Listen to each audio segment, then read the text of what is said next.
Hi, welcome to another episode of A Gray Barn Rising. I'm here this evening with the best hound dog in the world, of course, Bootsy Beagle, sharing a cup of tea with you and reading the poems of the great American poet Thomas McGrath. Tom McGrath is a poet I simply adore. I've read his poems for many, many years and I never grow tired of them.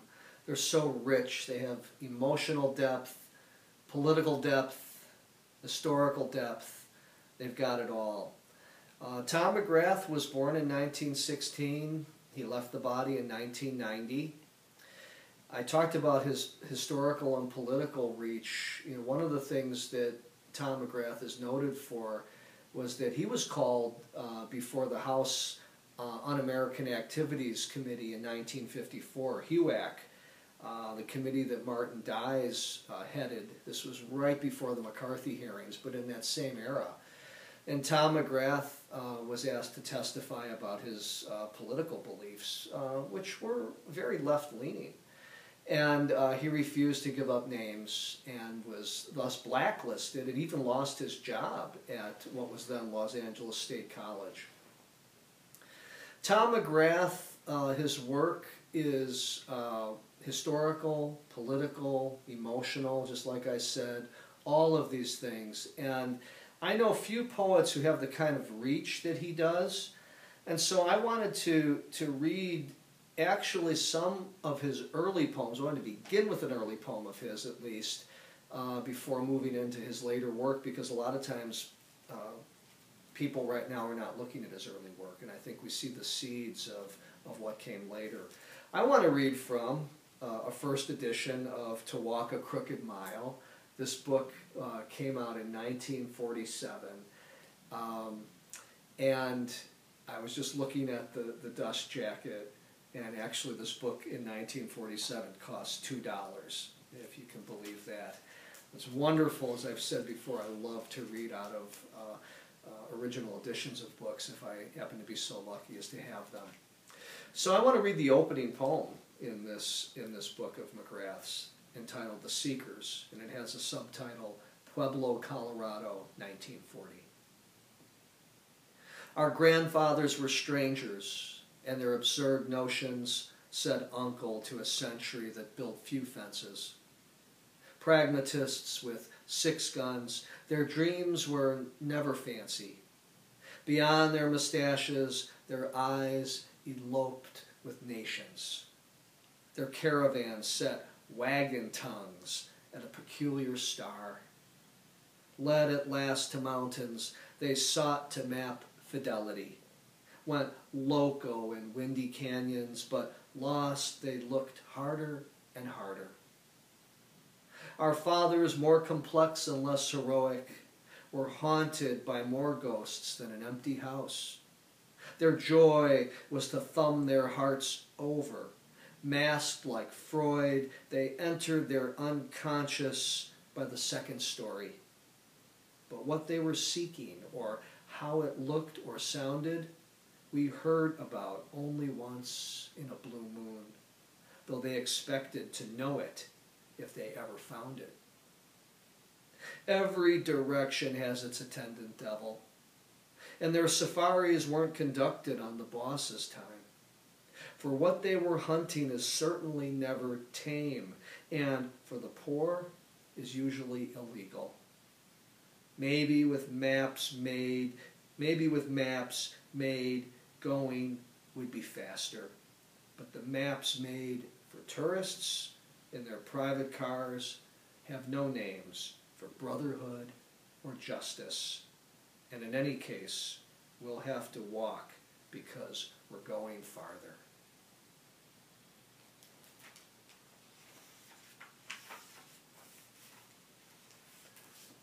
And I want to read another early poem from this book of his, A Long Way Outside Yellowstone, Cheyenne, Wyoming, 1940. Across the tracks in Cheyenne, behind the biggest billboard, are a couple of human beings who aren't in for the rodeo.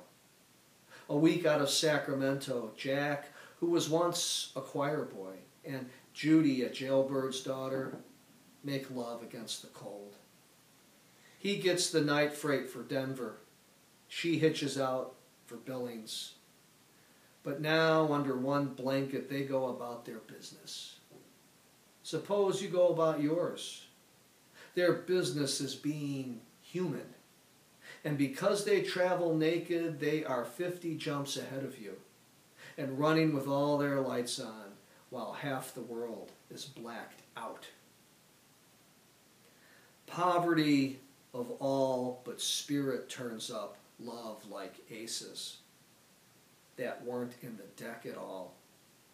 Meanwhile, the cold is scattered like petals of flowers down from the mountains of exile and makes comradeship essential, though perhaps you choose not to believe it. That doesn't matter at all, for their hands touching deny you, becoming poor blinded beggars, pilgrims on the road to heaven. Back in the park, at the best hotel, it is true, the mountains are higher and the food oftener, and love as phony as a $9 bill. Though perhaps when the millionaire kisses the princess farewell, he's going nowhere. She weeps attractively in the expensive dark, moving, oh, delicately among the broken hearts, perhaps haunted, wondering if hers is among them, or perhaps not.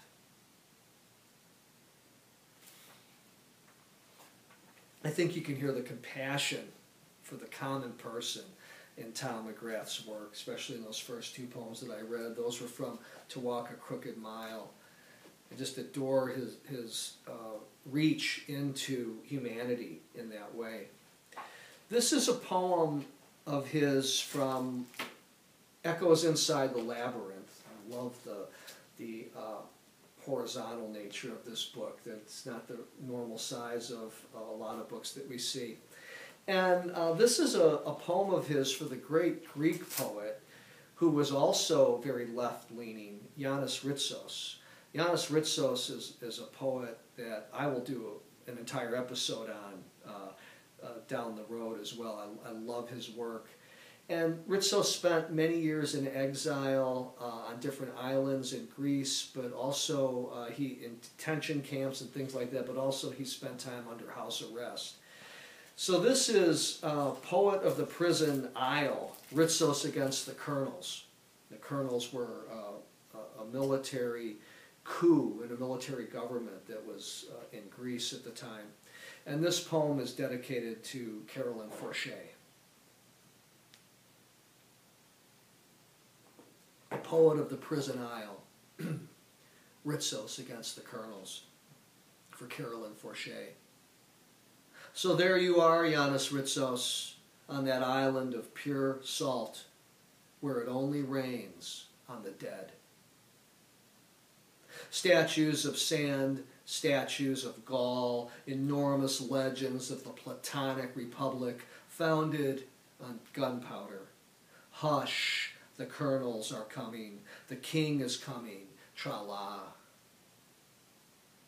Meanwhile, you are dying, and harder than in any poem. Of course, we are all trying to keep the frontiers open. People are doing desperate things to save you. Some people read the Times and are indignant. Some people read the past and are indignant. Some mad woman is reading her personal memoirs personally over WEVD, explaining the values of those who put you out there the first time. All's or none, as says, and let's not forget the poets carefully writing in lowercase and erasing if they hit a capital. Well, there are damn few capitals where they might want you outside the revolutionary world. I guess the poets and all being what they are, you'll die where you're at.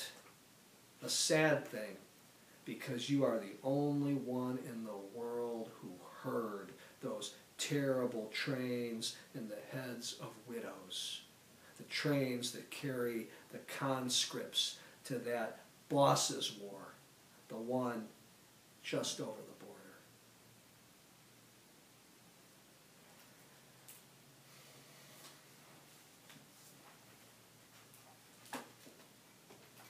And finally, I want to close with a poem this evening. I'll read this from his selected poems, 1938 to 1988. And this is Something is Dying Here.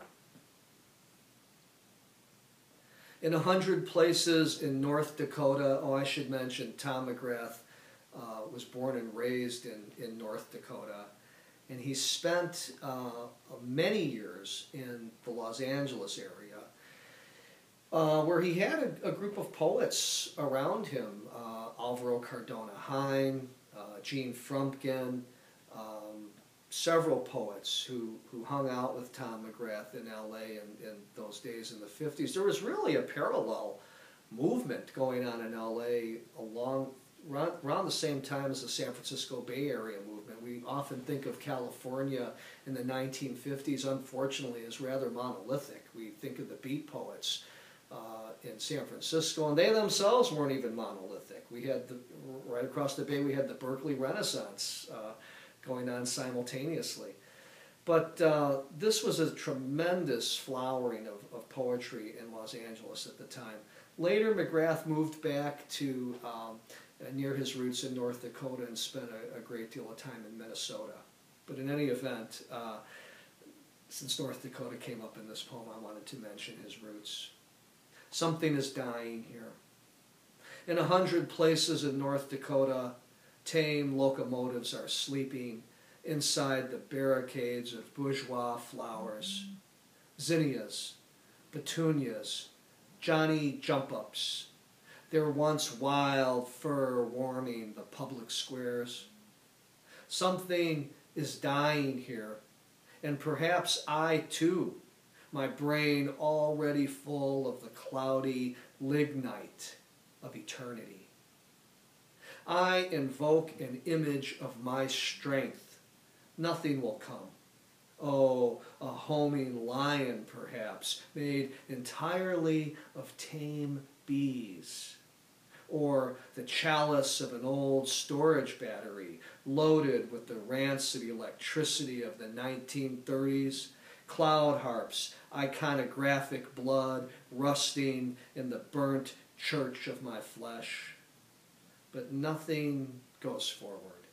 The locomotive never strays out of the flower corral. The Mustang is inventing barbed wire. The bulls have put rings in their noses.